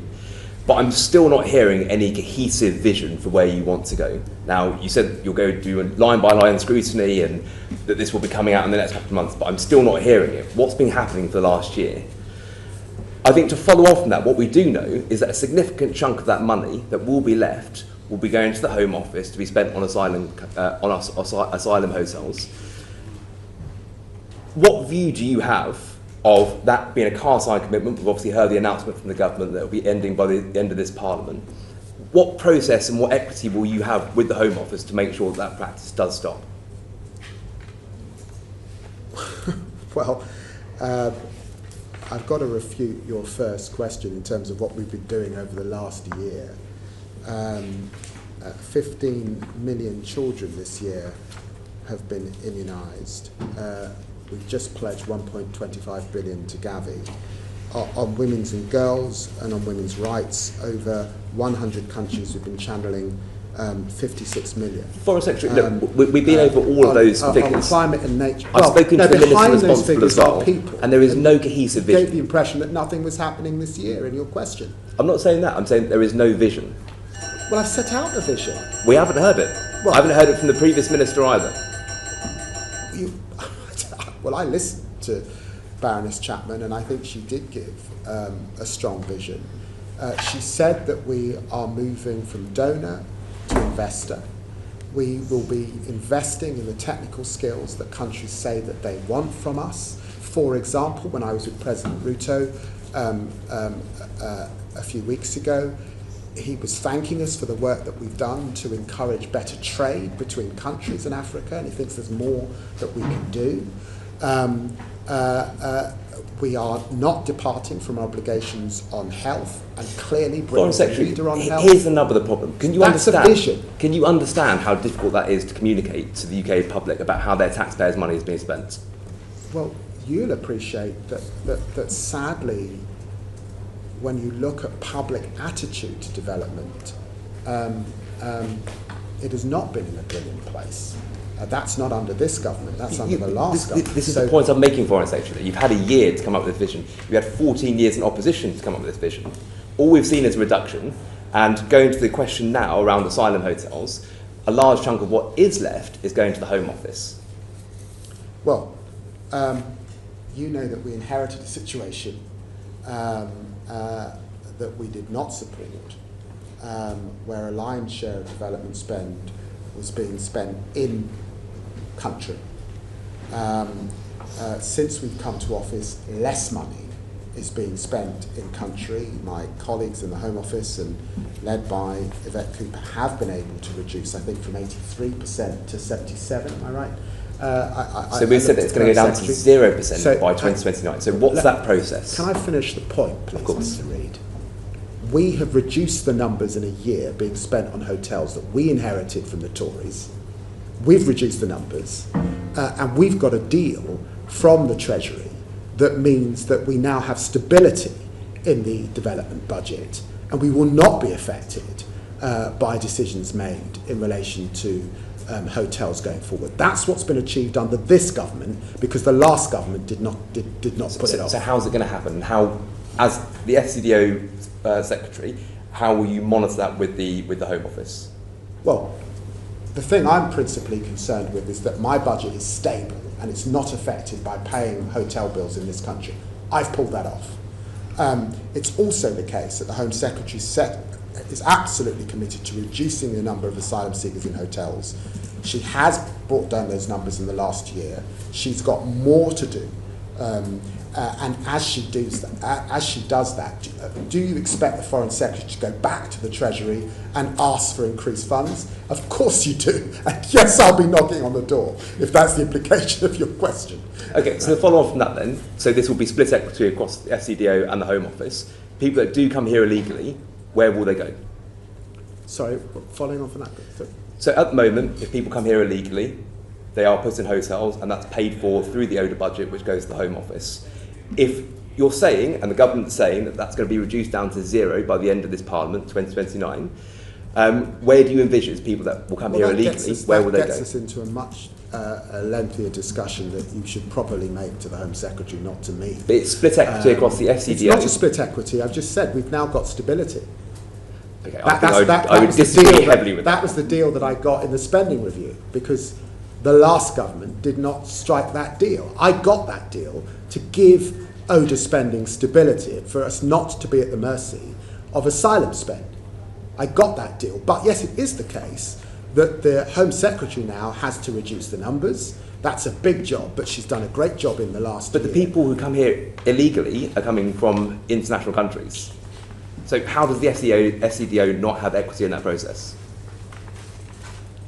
Well, I've also, if you're asking about wider FCDO equities on migration, of course we play a big role on returns, and we are attempting to increase returns. Countries like Pakistan, returns have gone up in the last year. I announced earlier on this year migration sanctions. We'll be coming forward with that very, very shortly. There's work that we do upstream that's come up briefly. I see great work in Egypt, in Tunisia. When I talk about economic development and the work we can do so people are prepared to stay in country, that's an important role that our diplomats and development experts play in my department. So there's a lot that we contribute to this agenda to bring down the numbers. Yes. Okay, and so final question on that. So the number will go down to 0% in asylum hotels, and the approach that you just laid out will make sure that no one comes here illegally anymore and that no one will be housed here. Is that your points? So purely on return deals and working upstream, that's going to be enough? If I may, Mr. Reid, I think the implication of your question is a soundbite. I don't think it is. This is a very serious issue. I don't think the government's saying that there will be 0 people. Okay, so where will the people go then? That's not what I'm saying. But you know, as well as I do, that we have brought the numbers down in the last year. You know that the last government left a bloating bill that was rising. You know our commitments to deal with irregular migration. You know the responsibilities that my department has in relation to returns, in relation to work upstream. I announced migration sanctions, and I've brought stability to the department. I think I've done a good job in the last year. There is more to do, and that will be led from the Home Office. And I'm sorry that you're feeling a bit raw about the last government's record. No. I would be if I were you as well. Foreign Secretary, Foreign these are... Secretary, if I can just reconfirm that our role is to scrutinise ODA, and I think we're drifting slightly off ODA. Any more It's questions? a big ODA spend, so I think it's very fair to ask these questions. And it's fair for me to be robust in reply. Any more? No. Alice and then Monica. Application, I think we all recognise we were left with a pretty terrible legacy in the backlog in the hotel, so I do recognise the costs are coming down. One thing I haven't been quite clear on now that the FCDO has moved to the spender of last resort is if the numbers come down and the spend on asylum comes down faster than expected, does that money definitely come back to the ODA budget? Like, what's the agreement on that with the Home Office or Treasury? It doesn't automatically come Right. back to us. The price for stability is that I accepted that it wouldn't automatically come back to us, but I have made it clear to the committee that I would be making the case for increased spend, and making the case for increased spend, particularly in relation to development. You have that as my commitment, and I think you would be, and I would hope that any future Foreign Secretary, that was their undertaking, and they sought to do that.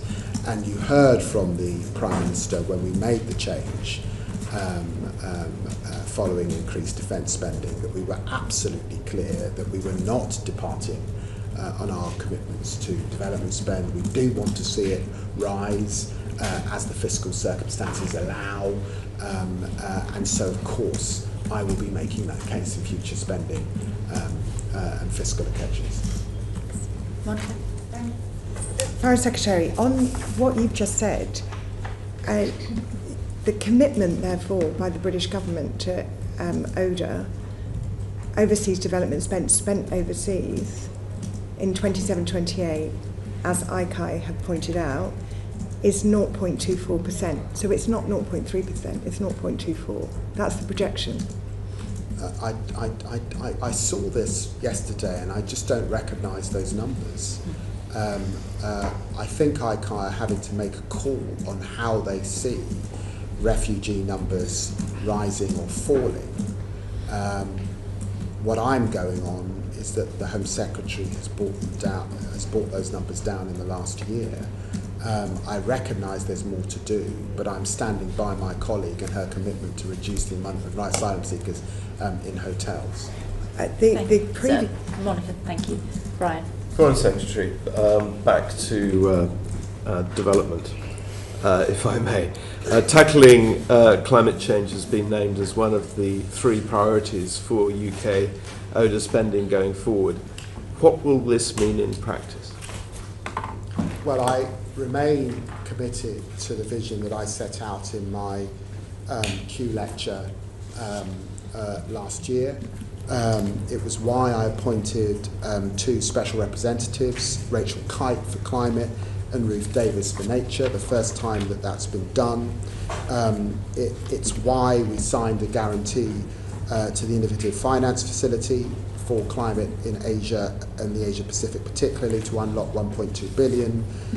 It's why the PM announced a very ambitious NDC for 2035, an 81% reduction in emissions, because we do want to encourage other countries to do the same. We're excited about COP. I had a fantastic breakfast with Rachel Reeves, the Chancellor, Steve Reed and Ed Miliband, with our finance leaders, because there's more that we need to do on climate finance. We've also set up the Clean Power Alliance for partnership with countries across the world as they race to clean power. All of that remains ambitious. We are not diminishing our ambition on climate and on nature. Thank you, Foreign Secretary. On a related matter, in a letter from your predecessor to the IDC back in April 2023, it was stated that UK funding for WASH had dropped by 56% from a high of 206.5 million in 2018. Before the recent announcement of the reduction of aid spend to 0.3, WASH funding was said to be down by 85%. As perhaps one of the most cross-cutting of aid interventions affecting not just health, but women and girls, education, food security, and indeed climate change amelioration, and so much more. Where does the Foreign Secretary see UK aid support for WASH going in the future?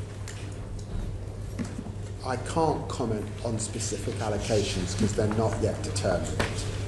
We're making the determinations for the next year very shortly, and that detail will be with the committee, I think, before we rise, or around the time we rise next week. So I recognise the concerns, but I don't want to stray so far as I start giving specific undertakings for, I mean, other schemes have been mentioned, for example, WISH, that I understand why the committee is scrutinising, but I can't give that undertaking at this point. Thank you, Foreign Secretary. Thank you. Foreign Secretary, the last government made some very bold and indeed welcome commitments around climate finance. I think it was 11.6 billion. I didn't at the time understand where that money was coming from, but in your breakfast, were you able to persuade the Chancellor that using money to try and mitigate climate risks and empower countries to build their own resilience was a good investment? Well, the ICF is hugely important. The 11.6 billion was an important commitment, and I want to do all we can to continue with that funding.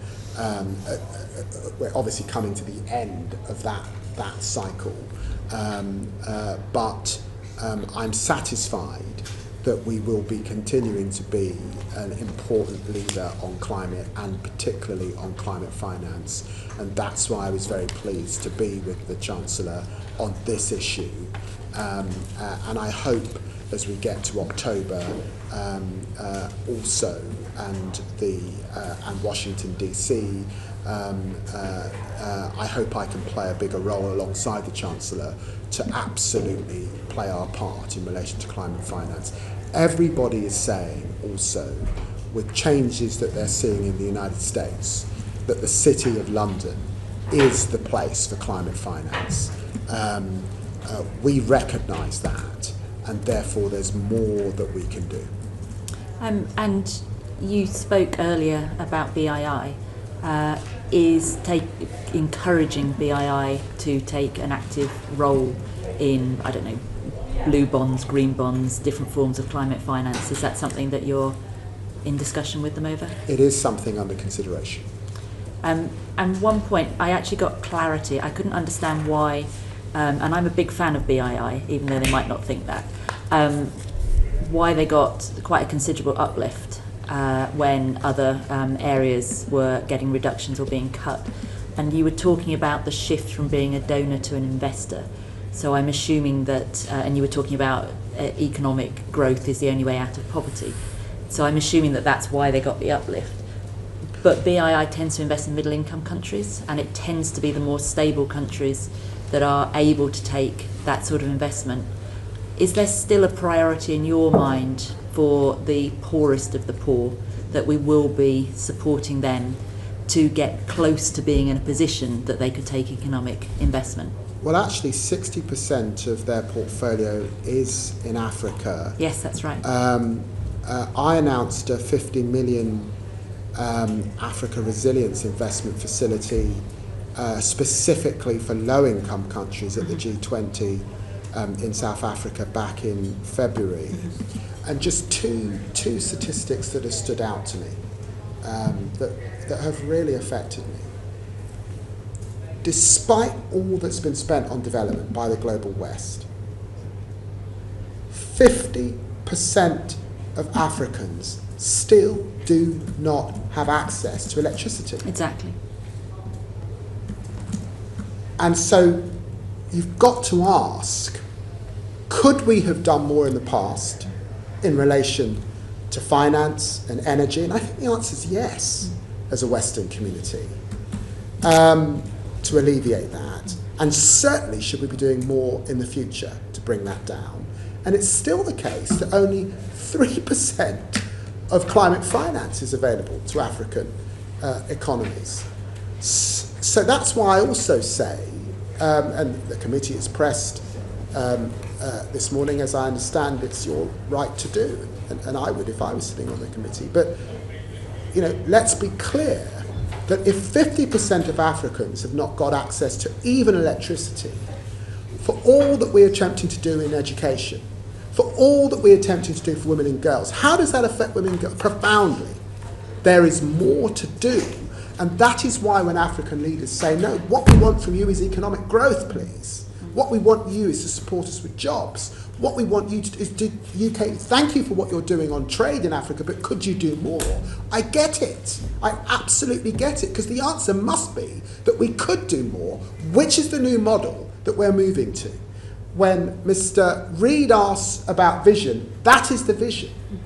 Technical skills, better support on energy, better support on climate and climate finance. That is what the continents say they want. Economic growth, the same that we want for our own constituents. You'll be very keen to read our forthcoming report on community energy. And we have been really impressed with some of the micro businesses that have benefited from having their own source of energy. But one of the comments that we keep on getting is BII, other development institutes, the scale of their investment is to such a point that it rules out a lot of those little sort of start-up businesses and locations and areas where really we're talking tiny financial investment to enable them to sort of get their egg business off the ground. So if I can urge you to also be looking at the poorest of the poor and the initiatives that we can be doing, whether that's bilateral or encouraging the multilaterals to do more. It seems, whilst difficult to find the investments for BII that are ready and that meet their terms, there are many, many tiny ones that are not even getting a look in on that stage. So anything you can do, Foreign Secretary, I'd be hugely grateful That's for. why this new African Resilience Investment Facility is so important. It's a 50 million fund, so it's specifically for those micro businesses that has been established. They're doing great work in South Africa, but I think that I do recognise, and the committee will recognise, that we should be very concerned, despite countries travelling out of ODA recipient status and becoming middle-income countries or less developed countries, there are a group of countries, particularly in the Horn of Africa, countries like Chad, like Sudan, countries in the Sahel like Niger, that are subject to the worst of the climate catastrophe, that are subject to the worst of conflict and malign agents, Wagner forces and others, playing a role in their country, so really affecting governance. So there are a group of countries that are incredibly fragile that will require good coordinated response. Some of that must come from multilaterals, and I've been pressing multilaterals to do more, particularly in conflict zones. But some of it will have to come from bilateral aid with partners working together. And I do recognise that in this period where countries are reducing development spend, particularly for that group of countries in the Horn of Africa, we have to be vigilant. And if I could ask you to put that focus on groups of individuals, and I'm thinking hard to reach areas geographically. I'm thinking, again, you know I'm going to say this, women and girls, but also people in marginalised groups, people with disabilities.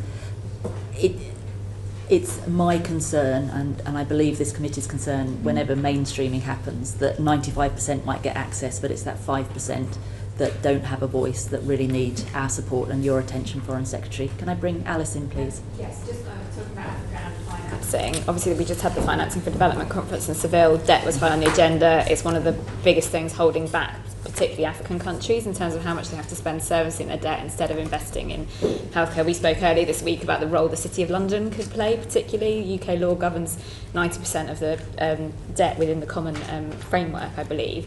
So could you just talk a bit about what we are doing to champion debt relief, debt restructuring for the countries that need it most? The debt issue obviously is more complex than it was when the global community came together on debt relief when I was last in government, in part because a lot of debt is now owed to China. But you're right, it's still the case that debt remains an issue, particularly, and that is an issue that African leaders also raise with us, and that the servicing costs particularly are high. There is work that we need to do with the rating agencies that comes up time and time again, and UK leadership is required there.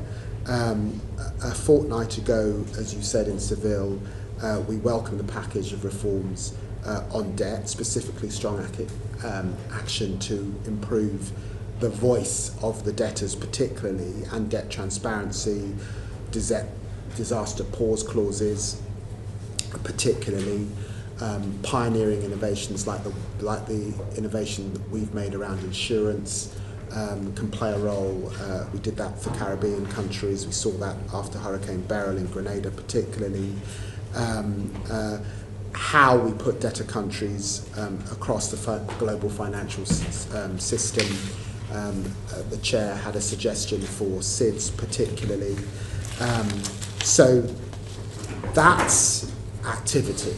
This is a work in progress. We are not there yet, and there are differences. I think there are differences across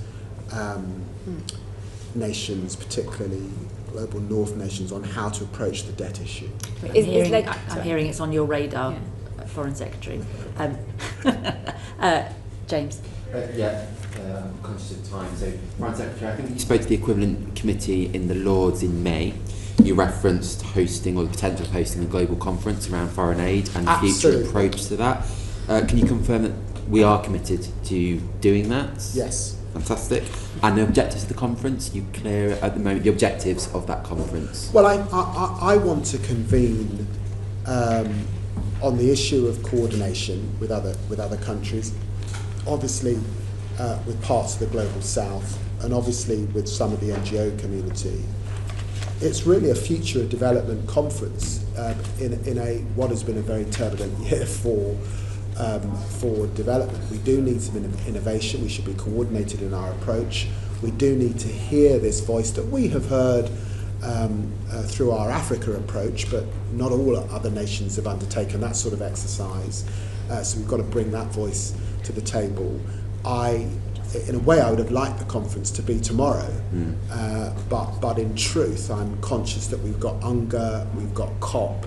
It's a busy autumn period, so it may be that this is towards the end of the year, the beginning of next year, to allow the space, but also to give colleagues the time really to think through the innovations that they want to see, and to recognise with the closure of USAID particularly, and with the UN reform programme and the work that Tom Fletcher's doing on the humanitarian aid piece, there is a lot of work that's happening, but we should let that work complete, come together and really refresh our global development offer. That's why I want that conference, and it should be held here in London, because we have always led on these issues.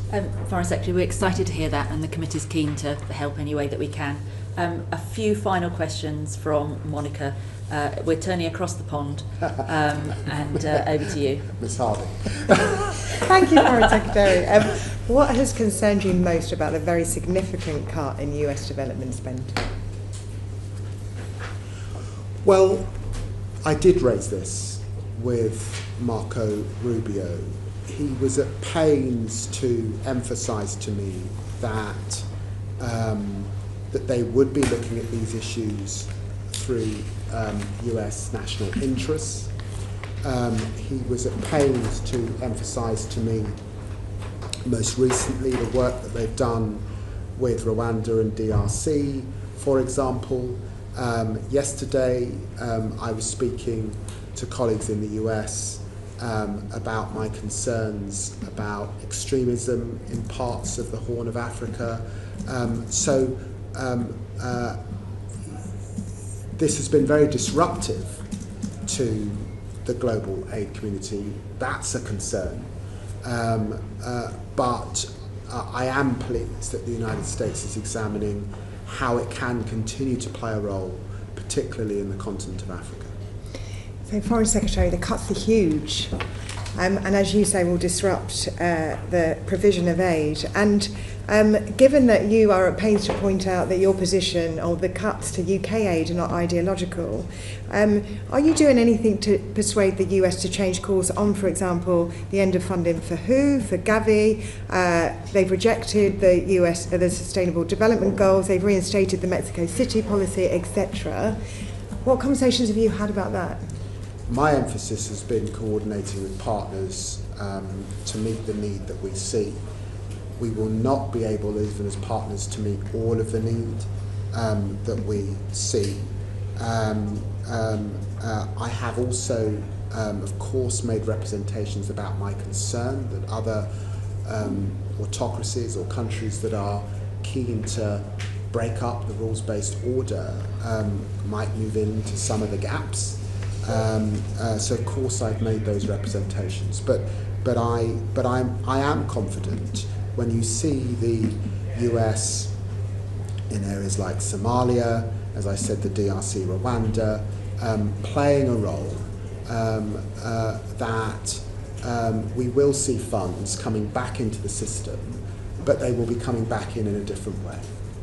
And can I reference what you've just said to other actors moving into the space? And you referenced this in your Locale speech. Are you worried about the impact of USA ID cuts and UK aid cuts in the threat from Russia and China moving into the spaces that we vacate? Well, to be fair, China's Belt and Road Initiative started a long time before decisions made on US ID. That's been a journey that's been happening for most of my political career, to be fair. And look, of course there's always going to be a role for superpowers in relation to supporting the poorest wherever they are. But there was a consensus after the Second World War that countries that largely make up the G7, European partners, did have an important role to play, not solely actually, this was a self-interested role, because often these problems find their way to our own countries. So there's self-interest here. The Americans have said that they're acting in their national interest, so they too concede that there must be some self-interest in ensuring, for example, the outbreak of pandemic affects us all. Climate affects us all. Conflict often comes back to the doors of countries who've heavily invested in defence. All of this requires action. Foreign Secretary, you have been in post for a little over a year. It has been a remarkable year on the global stage. I am incredibly grateful that you have steered it to the best of your ability, and can I also recognise from the committee's perspective the team that you have around you are remarkable, and we have always received fantastic both welcome information, evidence from them, and I'm really grateful that you have allowed that to happen, and thank you so much for your time today. You have also been incredibly generous with your time, your experience, your views and opinions. Even if we might disagree on some of them, we're very, very grateful that you made the time to have that scrutiny. And order, this session is